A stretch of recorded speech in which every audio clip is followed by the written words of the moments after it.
विष्णु गुरुर्देवो महेश्वरा गुरुर् साक्षात् परम ब्रह्म तस्मै श्री गुरुदेव नमः। ध्यान मूलम गुरुमूर्ति पूजा मूलम गुरुपद मंत्र मूलम गुरुर्वाक्य मोक्ष मूलम गुरु कृपा। बोलो सद्गुरु देव की जय, सनातन धर्म की जय। पधारेला सर्वे हरि गुरु संत की सिद्ध रामदेव पीर महाराज की जय। आत शक्ति बोरड़ी वाली मात की जय। આજના અપોચમ પર્વ નિમિત્તે આજે મહિમા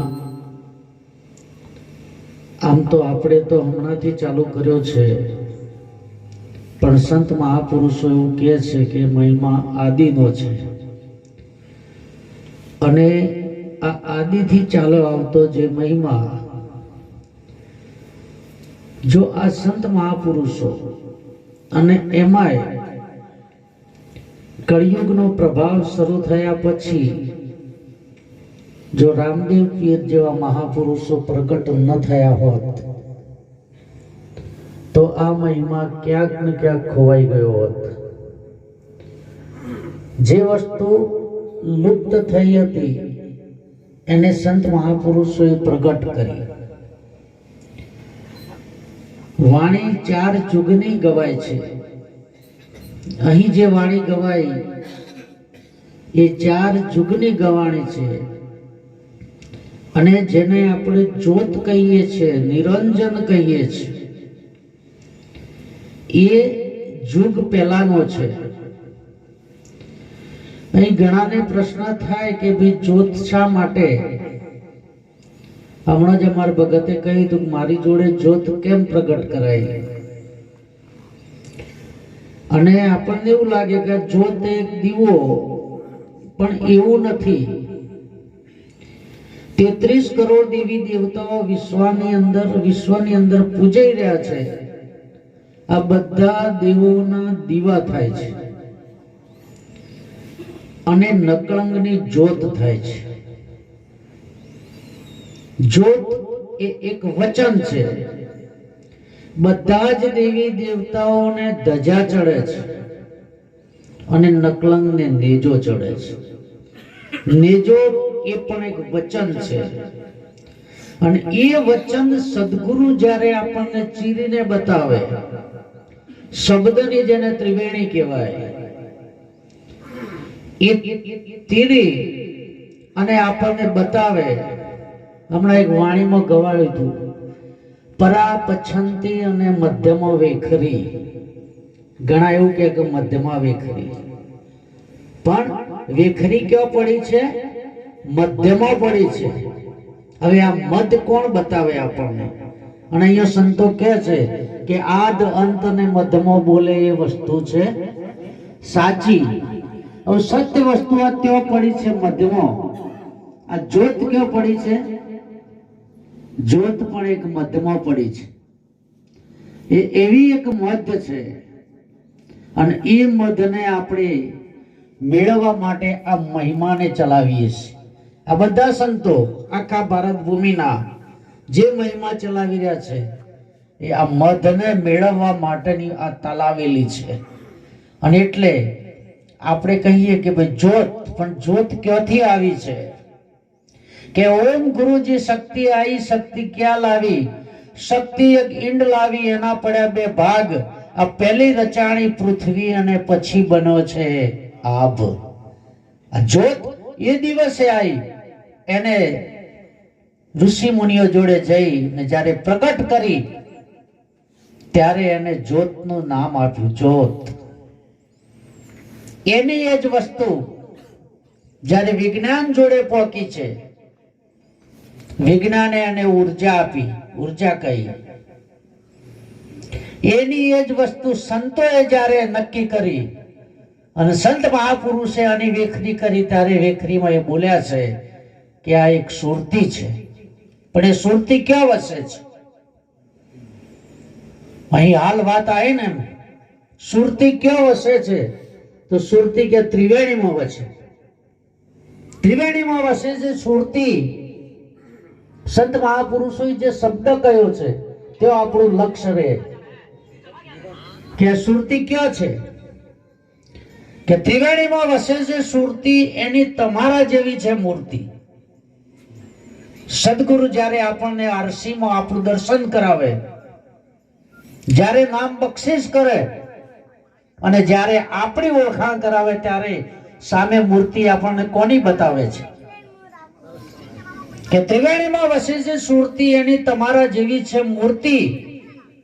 એનો ત્રિવેણીમાં કીધો છે વાસ અને એ જાય છે ઉડીને આકાશ, અને એ છે આત્મા તણો પ્રકાશ. અહીંયા અને સંત મહાપુરુષે પ્રકાશ કહ્યો. કૃષ્ણએ વાત કરી, પ્રકાશની જ વાત કરી છે કે હું જ્યોતિઓની જ્યોત. આ જે પ્રકાશ છે, પ્રકાશને પામવા માટે આપણે આ મહિમામાં જે બધા આરૂઢ બન્યા છીએ, અને જો આ લક્ષ્યને આપણે વળગાડીશું તો એ પ્રકાશને ચોક્કસથી આપણે પામીશું. અને જો આ પ્રકાશ ન મળે, આ ઉજાસ ના મળે, તો સમજવાનું કે આપણે ઠેરના ઠેર છીએ. પણ હમણાં જ વાત થઈ કે ભાઈ જેસર કોઈ દિવસ ભજનમાં નતો ગયો, જેસર કોઈ દિવસ સત્સંગમાં નતો ગયો, અને જે દિવસે તોરલને મળ્યો એ દિવસે પણ ભજનમાં નતો ગયો, ચોરી કરવા માટે ગયો હતો. અને એને આ લાગી વસ્તુ, ચિત્ત ચટક લાગ્યા વિના મળે નહીં કીર્તાર, ઈયળની ભમરી બને તો પછી કે નરને કેટલી વાર. ઓના માટે કોઈ સમય જુએ ને આપણે કેટલા સમયથી આ કરીએ છીએ. છતાં વસ્તુ આપણને દેખાતી નથી, આનો અનુભવ થતો નથી. આપણે અનુમાન કરીએ છીએ. કબીર સાહેબે કહ્યું કે અનુમાન કા આસરા છોડ દે બંદા, ઉલટ ઘર દેખ અપના. નિજ નામ નક્કી કર્યા વિના તું જે રટે ને એ બધા રેણ કા સપના. રાતનું સપનું છે સાહેબ, અને ઊંઘમાં આવે 3 કલાકનું. હાલ આપણે બધા ભોગવી રહ્યા છીએ 50, 60, 70 વર્ષનું. મૂળ એ સપનું જ છે. સંતોએ સપનું જ કહ્યું છે આખા સંસારને કે રામ ગયે રાવણ ગયે, ગયે બહોત પરિવાર, કહે નાનક કશું સ્થિર નથી. આ સપનું છે સંસાર, પણ આ સપનાની અંદર આપણે જાગી જવાનું છે. જો આ સપનામાંથી જાગ્રત અવસ્થામાં આવી જઈએ અને જાગી જઈએ તો એટલા માટે સંતો જગાડવા માટે પ્રયત્ન કરે છે. અને જે જે મહાપુરુષો જાગ્યા છે એમને અત્યારે આપણે યાદીમાં લાવી રહ્યા છે. હમણાં વણજારાનું ભજન ગાયું રામદેવ પીરનું. તમે જુઓ એને કેટલી ઝડપથી આ વસ્તુ પ્રાપ્ત થઈ. હા, કારણ કે એ પોટ ભરીને જતો હતો, એને આવી કોઈ ખબર જ નથી. ભક્તિ શું, ભગવાને શું, આવો કોઈ ભાવ જ નતો. અને પોટ ભરીને જયારે રણુજા કે પોકરણ થઈને નીકળે છે, અને એ વખત દાણ લેવાતું હતું. એટલે આને બધી મસરી ભરી હતી, સાકર, સાકરનું દાણ લેવાતું હતું ને એ વખત મીઠું માફી હતું. જો મીઠું ભરીને કોઈ નીકળે તો એનું દાણ લેતા નહીં. અને એ વખત રણુજાના ગોદરે બાળકો રમતા હતા, એની અંદર રામદેવ પીર હતો. પરમાત્માનું સ્વરૂપ કેવું છે તમે જુઓ. અને એને પૂછ્યું, દાણ આપવાની વાત થઈ કે ભાઈ તારી પોઠમાં શું ભર્યું છે? ખાલી મને ચોરી જ થઈ, અંદર ચિત્તમાં ચોરી. જુઓ, આ તો તન કી જાણે મન કી જાણે જાણે અંતર કી ચોરી. તારું સુપાયું શું સુપે જેના હાથ જન્મ મરણની દોરી. એના હાથમાં દોરી છે. અને આપણે બધા કેવા છીએ? પેલા પૂતળીઓ વાળા આવતા હતા, લગભગ બધાએ જોયા છે આપણે. પૂતળીઓ વાળા રમત કરતા ને. હવે એ જે નટ હતો ને, પૂતળીઓ નચાડવા વાળો નટ આવતો, એ પડદા વઠા ઉભો હોય, એની બધી ઓગળીઓ ઉપર દોરી હોય, અને સ્ટેજ ઉપર પૂતળીઓ બધી નાચતી. બધા પૂતળા નાચે. કોઈ ઢોલ બજાવે ને, કોઈ તલવાર લઈને આવે ને, કોઈ ચાડીઓ થાય ને, કોઈ વળી કોઈ એકબીજાને ઢાળી દે ને. આ બધું યુદ્ધ બનાવતા, યુદ્ધ ખેલાતું. પણ આપણને એના હાથમાં જે દોરી હતી નથી દોરી દેખાતી, કે ન તો એને નચાડવા વાળો દેખાતો, કારણ કે પડદા પાછળ હતો. અને એ પડદા પાછળ જે ખેલ કરી રહ્યો હતો, એને જોવો હોય તો શું કરવું પડે? એના નજીક જવું પડે. તો આપણે આ બધા જે પૂતળા છીએ, એને નચાડવા વાળો તો કોઈ પડદા હશે ને. અને એટલે માર્કંડ ઋષિએ કીધું કે પડદે આવું, પડદે જાવું, પડદે કરું કમાઈ, દે 5 મહેશ્વરી આજ્ઞા તો આવું પડદાની. અને એ પડદે જાય ને સાહેબ, પછી તો પ્રકાશ પડ્યો છે. અને આ લાખાએ કહ્યું કે મારા પોઠની અંદર બધી લૂણ ભર્યું છે, ખારી વાળો લૂણ, મીઠું ભર્યું છે. ત્યારે રામદેવ પીર શું બોલ્યા હતા? તારું બોલેલું તને. એમને એવું નહીં કીધું કે તારું બધું મીઠું થઈ જજો, કયો શ્રાપે નહીં આપ્યો, પણ એને એવું જ કીધું કે તારું બોલેલું તને પડે. અને સાહેબ પછી એને પોટ ખોલી. જેમ જેમ પોટ ખોલતો ગયો ને, એમ અંદર એકલું લૂણ. અને પછી પસ્તાણો. પણ પછી પસ્તાય શું વળે? અબ પસ્તાય ક્યાં મિલે જબ ચૂક ગઈ કીડિયા ખેત. તો આ તો પરિભ્રમ પરમાત્મા છે, નારાયણ છે, એ દાતાર છે, દયાળુ છે. ત્યાં જો પસ્તાવો થઈ જાય ને સાહેબ, એ પસ્તાવો વિપુલ ઝરણું, સ્વર્ગમાંથી ઉતર્યું પાપી એમાં ડૂબકી દઈ, પુણ્યશાળી ત્યાં બને છે. જો પસ્તાવો થઈ જાય તો પરમાત્મા તમારી વાત સાંભળે છે. અને એ ક્યારે કોઈ ભક્તની લાજ જવા દેતો, ક્યારે નહીં જવા દેતો. અંત સમય તો આવે જ છે, પણ જ્યારે તમે એને યાદ કરો ત્યારે, જો આમાંથી તમારા કોઈ યાદ કર્યા ને તમે, અને ઇતિહાસ દાખલા પડ્યા જ છે સાહેબ. દ્રૌપદીનો વિષય લો તમે. દ્રૌપદીને એના અંદર એવું હતું ને, જ્યારે દુશાસન એની સાડી ચીર ખેંચવા લાગ્યો, ત્યારે એના અંદર એક ભાવ હતો એવો, અને ગૌરવ હતું કે હું તો પોચ પતિની પત્ની છું. પોચ તો મારા પતિ છે અને યોદ્ધા છે. મારા વડવાઓ બધા અહીંયા બેઠા છે, બધા મહાબાણાવળી છે અને શક્તિશાળી છે. આ મારું કોઈ બગાડી શકે? અને આ જો સુધી આ બધાની બાજુ એનો લમણો હતો ને, ત્યાં સુધી પેલો ખેંચતો રહ્યો, ત્યાં સુધી ખેંચતો જ રહ્યો, કોઈ ના બચાવી શક્યું. અને પછી એને હજી ખાલી કૃષ્ણ તો નામ જ નહીં લીધું, દ્વારિકા વાળો બોલ્યા છે. અને સાહેબ પેલા તાવ ચડ્યો અને હોપ્યો. હજી ખાલી દ્વારિકા વાળો બોલ્યો છે, તો આપણો અંતનો સાહેબ એ છે, બીજો કોઈ થવાનો. અને જ્યાં સુધી આની અંદર કંઈક આ છે ત્યાં સુધી કંઈક કરી લેજો, નહીતર પછી ગમે ત્યારે પસ્તાવા સિવાય બીજું કોઈ હોય. અને સેવા જેટલી બને એટલી તમે સેવા કરજો. સેવાથી બધું સુલભ થાય છે. પરમાત્મા ત્યાં રાજી થાય છે. અને પરમાત્માને તમારે મળવું હશે ને, તો સાહેબ બીજા કોઈ માધ્યમથી નહીં મળે, બીજી કોઈ યોનિમાં નહીં મળે, બીજા કોઈ અવતારે નહીં મળે. આ ફક્ત ને ફક્ત મનુષ્ય અવતારે શક્ય છે, અને એ પણ અત્યારે. પણ એવો કોઈ સમર્થ હાથે સોદો કરી લેજો તો તમને ભેટો કરાયા વગર છોડે, ભેટો કરાવી દેશે.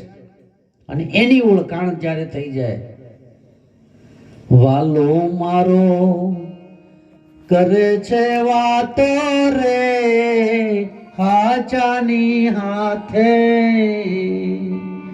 વાલો મારો કરે છે વાતો રે હાચાની હાથે.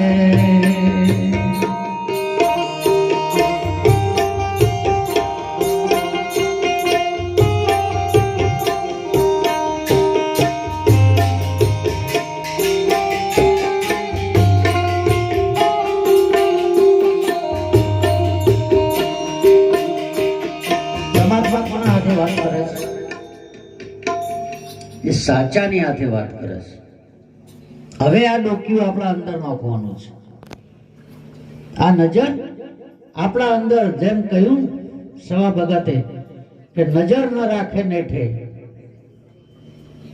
અને આપણે ઘણા, તમે જુઓ, પરમાત્માને હોધી રહ્યા છે, પણ કેવું હોધે છે? આ જેવો આપણે દોર્યો છે, ચિત્ર્યો છે, મઢ્યો છે ને, એવો હોદ્દો છે, મેળ પડવાનો નથી સાહેબ. એવો પરમાત્મા ક્યારે કોઈનું મળશે? મળશે ખરો, પણ તમને તમારા જેવો મળશે, તમારા જેવા રૂપમાં આવીને મળશે. અને આગળ જેને જેને મળ્યો છે એને તમે જોઈ લો કેવા ભાવથી, કેવા રૂપથી આવીને મળ્યો છે. નહીતર સવા ભગત રામદેવ પીરના જ ઉપાસક હતા. રામદેવ પીર સ્વયં ત્યાં પ્રજ્ઞા હતા, પણ એમને વાણીમાં શું કહ્યું? આ જગતને સંદેશો આપ્યો કે કોઈ સુરતાને સમેટે એના ઘટમાં સાહેબ બેઠે. ના, એ ના લખી શકો, ના બોલી શકો કે તું રણુજા તો મળશે, તને દ્વારિકા મળશે, કે અંબાજી જાય તો મળશે, એવું ના કહો. પણ એમને શું વાત કરી? કોઈ સુરતાને સમેટે એના ઘટમાં સાહેબ બેઠે, બહાર વાસના બહુ ફેલાવે જાય બદ્રીના બેટે. આ જો ખોયું છે તો ખોળતો નથી ને ખોળસ છેટે છેટે. આદમ તો અંતરમાં વસે, ભજન કરો તો બેટે. ભજન કરશો તો મેળ પડશે, નહીતર પડે એવો. અત્યારે આલા બધા થયા નહીં હો ભજન. આ ગવાય ને તો વાણી છે, વેખરી છે, એ ભજન નહીં. ભજન તો સ્વયંનું સદગુરુ આપે. અને જ્યારે મેં મુજકો રટું, જો પોતે પોતાનું જ્યારે સ્મરણ થાય ત્યારે સાહેબે રણુજા વાળો માનતા હોય તો રણુજા વાળો, તમે જેને માનતા હોય તમારા સન્મુખ સાહેબ ઉભો હોય, અને એ બધા તમારી નજર પડે. બીજે ક્યાંય એ જણાવો જો ખોયો છે તો જ ખોળો, તો જ મેળ પડશે, નહીતર પડે. આ તો એક માજી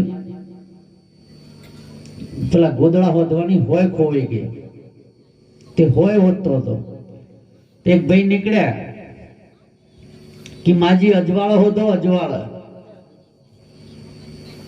અત્યારે નહીં જળો એમ, એટલે અજવાળું થાય એટલે હોતો એમ.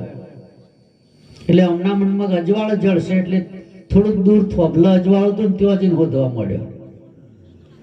એટલે એક ભાઈ નીકળ્યા એ કણ આપણે ભીખાભાઈ જેવા કે માજી શું કરો છો? એટલે કે ભાઈ હોય હોતું છું કે ચો પડી જઈ કે વગડામાં કે તાણી એ હોદો હોય ના જળે, કે અજવાળું છે કે અજવાળું હાથ હોય તો હોય નહીં જળે. જો ખોઈ છે એ ખોળો. આ વસ્તુ આપણે ખોવાની છે. જો હા અહીંયા ખોઈ છે, આપણે બીજા હોદીશું તો મળશે નહીં. માટે અહીંયા ભીતરમાં હોદજો. પરમાત્મા તેઓ બિરાજેલો છે. રામદેવ પીરે તો તમે જુઓ કેવી વાતો કરી છે. રામદેવ પીરે આમ સીધું બતાવી દીધો છે. ગણપતિ ગરવા દેવને સમરવા ઓજી.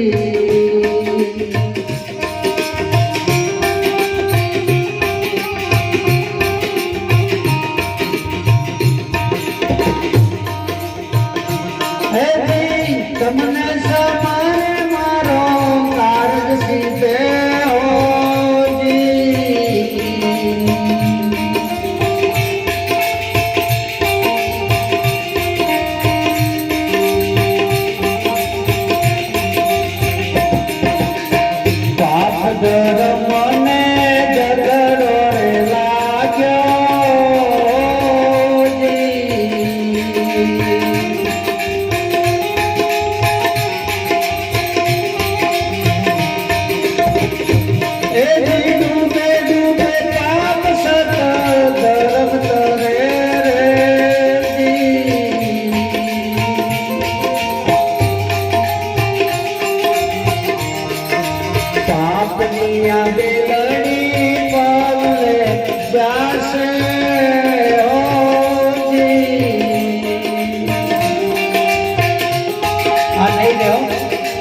છંદ જ હશે. ધર્મની મેળવી તો સબર કરે રે.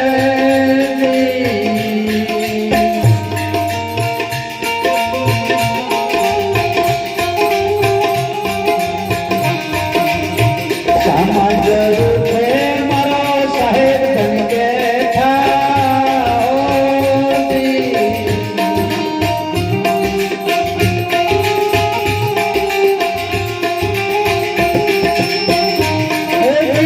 ખરા ખોટાની વાતો ખબર કરે રે.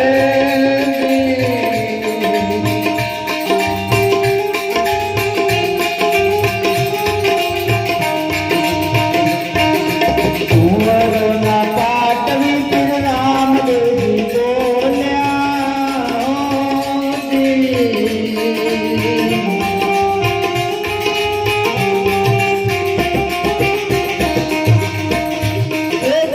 સંતના નિશાન ઉપર કમર ડળે.